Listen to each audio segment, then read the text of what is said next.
بسم اللہ الرحمن الرحیم۔ شروع اللہ کے نام سے جو رحمان و رحیم ہے۔ والسماء والطارق وما ادراک ما الطارق النجم الثاقب ان كل نفس لما عليها حافظ فلينظر الانسان مما خلق۔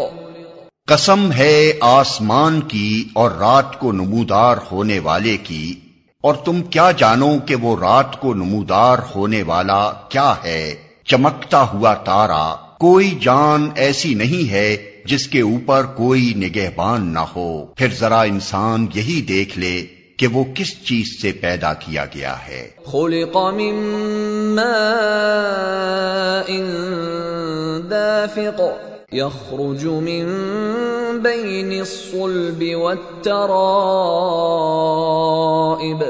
ایک اچھلنے والے پانی سے پیدا کیا گیا ہے جو پیٹھ اور سینے کی ہڈیوں کے درمیان سے نکلتا ہے۔ انہ علی رجعہ لقادر۔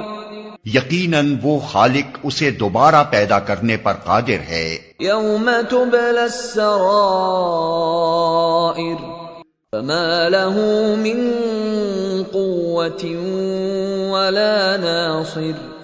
جس روز پوشیدہ اسرار کی جانچ پڑتال ہوگی، اس وقت انسان کے پاس نہ خود اپنا کوئی زور ہوگا اور نہ کوئی اس کی مدد کرنے والا ہوگا۔ والسماء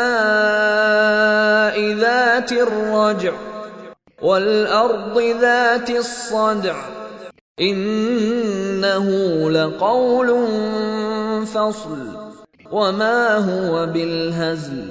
قسم ہے بارش برسانے والے آسمان کی اور نباتات اگتے وقت پھٹ جانے والی زمین کی، یہ ایک جچی تلی بات ہے، ہنسی مذاق نہیں ہے۔ انہم یکیدون کیدا واکید کیدا فمہل الکافرین امہلہم رویدا۔ یہ لوگ چالیں چل رہے ہیں اور میں بھی ایک چال چل رہا ہوں، پس چھوڑ دو اے نبی ان کافروں کو، ایک ذرا کی ذرا ان کے حال پر چھوڑ دو۔